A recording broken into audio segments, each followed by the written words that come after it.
And we're back, and now it's time for the In My City part of the What's Happening morning show. Listen, this is the part of the show where we recognize local people for their works in the community that are doing positive things. We shout out local restaurants, musicians, entertainers, entrepreneurs, and everybody in between. We give them an opportunity to showcase their platform because we have so many listeners worldwide. So if you know somebody who deserves our What's Happening round of applause, let us know on our Facebook page on What's Happening with Tabitha Simmons morning show. So listen up today, you guys, we have a very special guest on today's show. He is an American R&B singer, songwriter, and actor. He's a member of the New Jack Swing group, Guy. So listen, please, everybody, I need you to give a warm welcome on the What's Happening morning show to Mr. Damion Hall. What's up, everybody? Yeah. Now listen, all right, now I can't let you get away with saying what's up. You got to say what's happening because it's the What's Happening morning show. You got to say it. What's happening? That's what it is. You doing all right today? Yes, I'm doing good. Perfect. Listen, I want to thank you for taking the time to sitting down with us to let us get into your life and what you got going on in your past and all that kind of extra stuff. I thank you for that today. I appreciate you for having me on your show. I know you got so many listeners and you be going hard at it, so I'm glad and honored for you having me on you. That's what's up. Let's get it. When did you first, now I need you to go way back now. When did you first figure out that this was what you wanted to do as far as singing was concerned? Well, I've been singing my whole life with my brothers, my brother Aaron Hall and my older brother Todd Hall, who was a preacher. We were singing when we was younger. I didn't particularly like singing, but that's what we did. When it came down to Guy, my brother Aaron was already doing the group with Timmy Catlin, and then he came to me when Timmy left, and Teddy was in the group, and he came out of Virginia State University like the end of '87. Mm-hmm.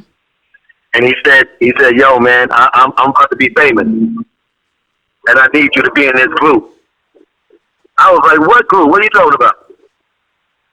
He said, man, this group, man, I didn't teach you to do it. I called my dad, because I was at Virginia State University, and right before finals of '87, he said, if you want to go and help your brother, go ahead. And I left school and I went to New York and signed a terrible ass contract and got down with Teddy and Aaron. And we formulated Guy. Wow, that's what's up. So between you and your brother Aaron, where do you fall? You have two other brothers, you said. Where do you fall? Are you the baby? Are you the oldest? Are you the middle? Where are you? No, there are 9 of us. Oh goodness, sheesh. So there's 7 boys and 2 girls. Oh goodness. I'm third oldest. Oh well, sheesh. Yeah. Listen, you have your nickname, Crazy Legs. Where does that come from? Well, because all 3 of us were trying to figure out what our nickname was going to be, because I was the best dancer in the group, and I wasn't a good dancer at that time, Teddy and Aaron actually came up with the name and said, yo, man, Crazy Legs. But here was the thing. There was a famous Crazy Legs, as we all know, yes, in New York, breakdancer, who had the name. But I had the name copyrighted and trademarked. Mm-hmm. So I never gave disrespect to him because he is that dancer. That he's the one you saw in Flash Dance. That was when that girl was doing the breakdancing moves. Yes. That was him with a wig on. You know what I'm saying? Yes. So it's good that I can get the name Peters now because I can dance. So it's a good thing. Oh, that's what's up. Well, then it's stuck then, rightfully so. There's nothing wrong with that. So the song Let's Chill, when you guys who wrote that song? Oh, that song was written by Bernard Bell, Teddy, Aaron, and Keith Sweat has a tad bit in on that. Okay. Did y'all think that it would be actually like a legendary song? Is that what you guys did? You guys know that it was going to be a hit the way it was? Well, I think, you know, here's the thing. Our first album, the whole album was a hit. Mm-hmm.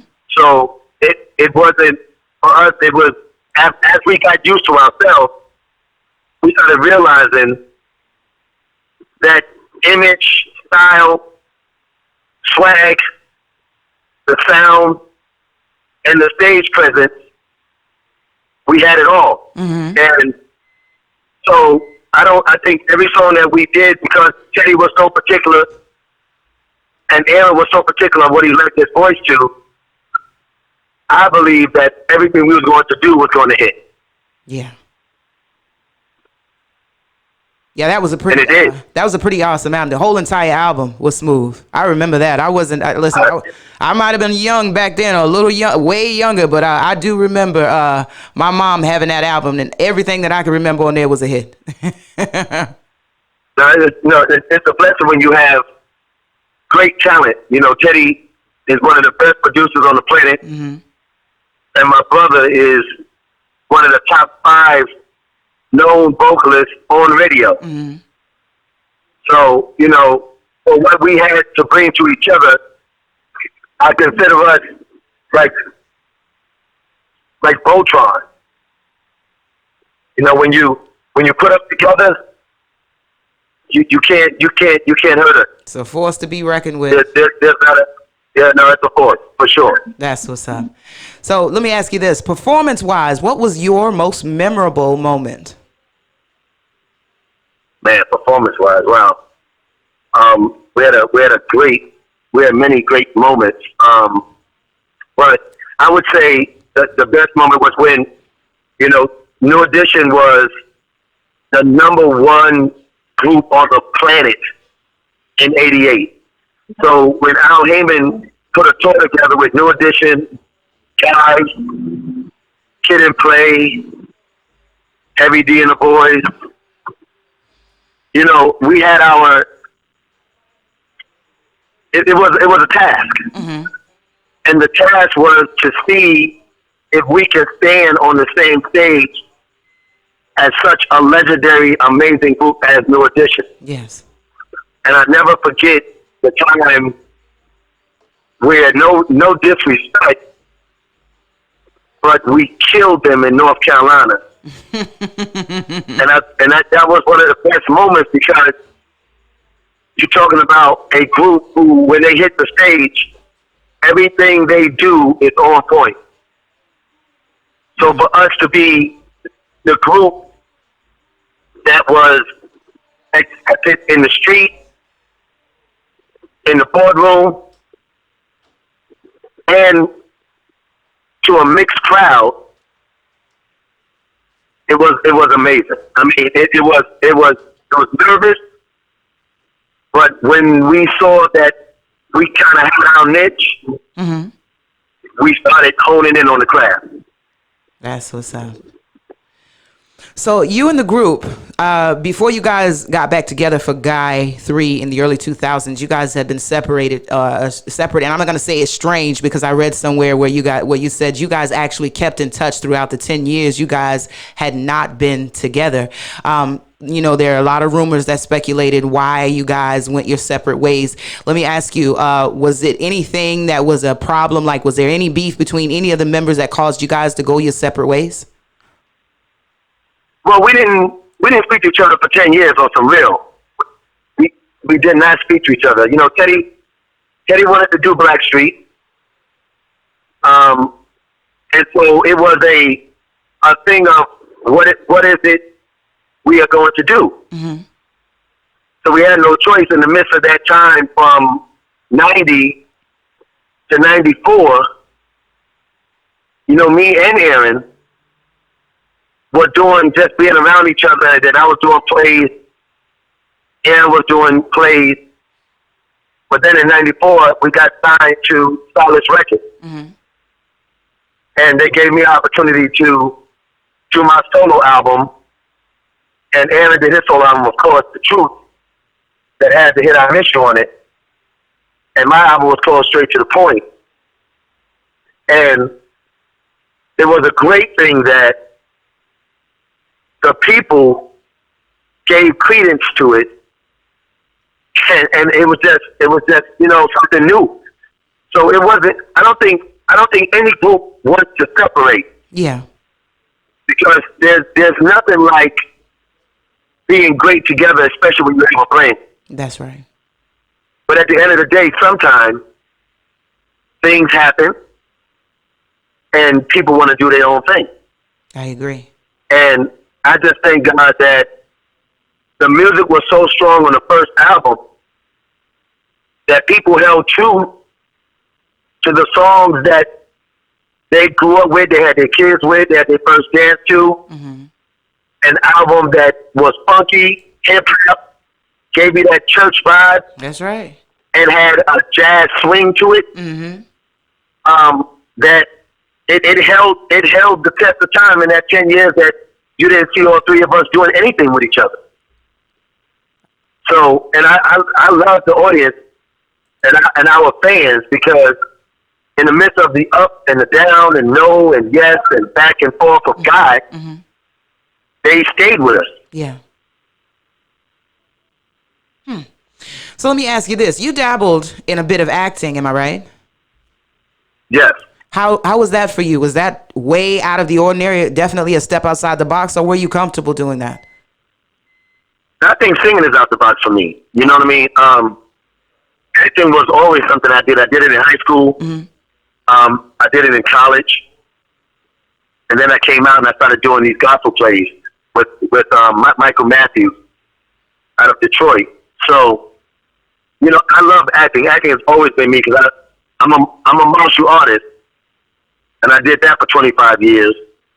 And I've always wanted to do action movies that martial arts was attached to. But as far as me tapping into different personalities without me being crazy, Mm-hmm. I'm very good at it. So let me ask you this. I've read somewhere that they say you have the Benjamin Button syndrome, and rightfully so. What's the secret? How you manage to stay looking young? How you manage it? Well, you know what? It's my children. First of all, I have 8 children that I'm very proud of, Mm-hmm. and 2 grandchildren. And because my kids, I'm like a friend to my children, and they look at me like I'm the coolest dad on the planet. I try to keep myself alive. Mm-hmm. It's not about just, looking young. I try to keep myself alive. I try to eat right, Yeah. put the right things in my body, and I work out as much as I can to be the flyest, slimmest cat in the industry. That's what's up. And so I go hard at it, because, there's a lot of young cats underneath me that can. You got the Ushers and the Trey Songs and the Marions and Chris Brown and the Tanks and the Jason Derulos and so forth and so on.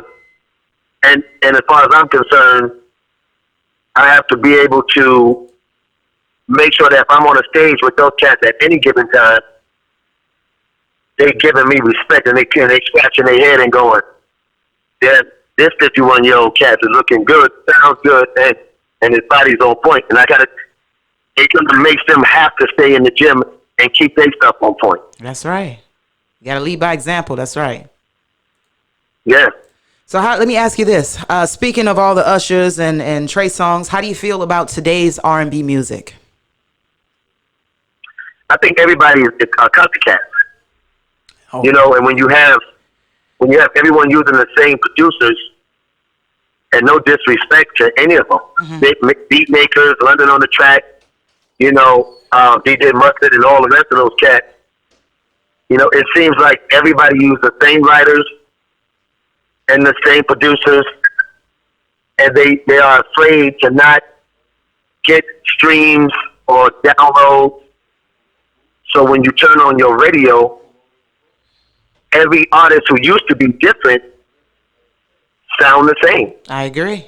Same melodies, same cadence, and you know, it doesn't give any truth to lyric as well, because a lot of the stuff doesn't make sense, and it doesn't give love to the women, and it doesn't give true positivity.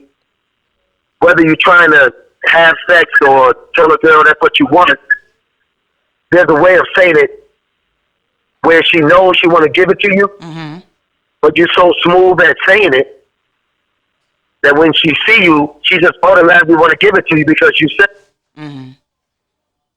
And right now, people are disrespecting women in their lyrics, and they're not being true when they in that studio saying, I can still give you what you're used to hearing on radio now, but I can give it to you my way with my individuality. I agree. I talk all the time about old school music because I was raised on old school music, and I talk about the difference between R&B back then versus R&B now. And it's R&B back then. You knew what somebody was trying to say. You knew exactly, but they didn't say it in such an aggressive and disrespectful way that they do today. So it's definitely a big difference when it comes to R&B love music.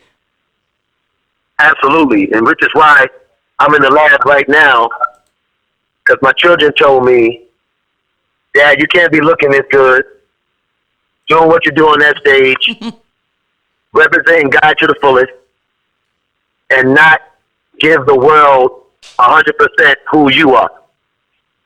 So I've been in the studio now for about a month and a half, putting together what I think is going to be a legendary album.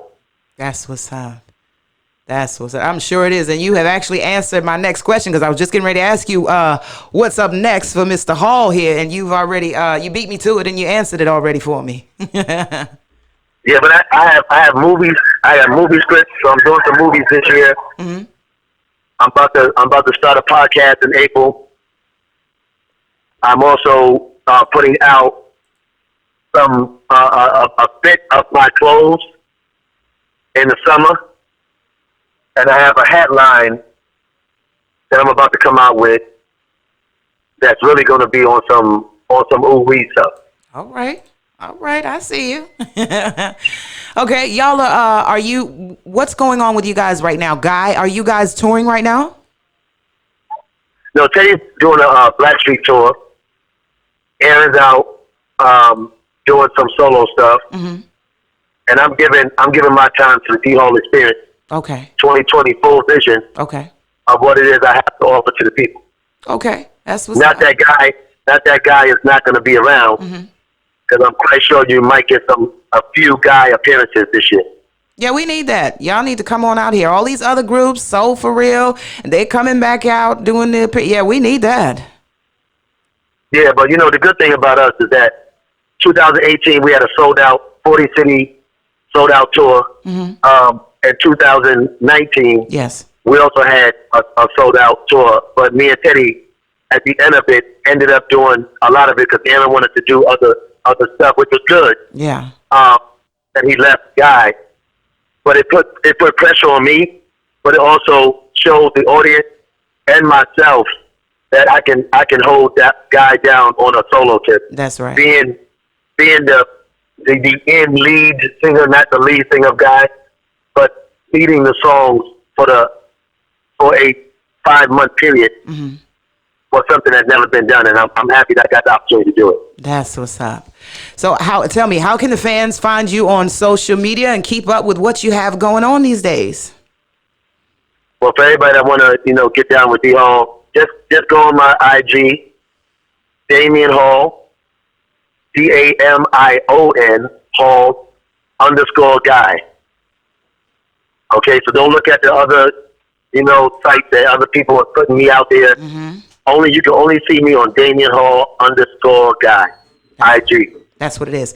And listen, lastly, if you could tell any young aspiring entertainer one thing today, what would it be? I would say this, always know that you have a passion for what it is you're trying to do, and you're not just doing it just to be doing it to try to, be in the niche or the niche of anything. Just believe in yourself.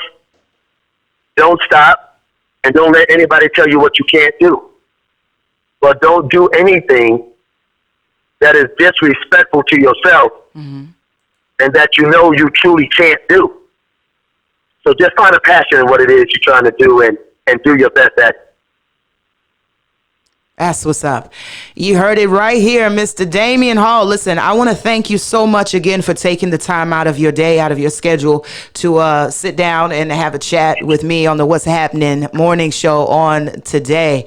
I thank you so very, very much. It really means a lot because I grew up listening to your music, and I've always definitely been a fan on that particular aspect. But I want to thank you for doing that for us on today.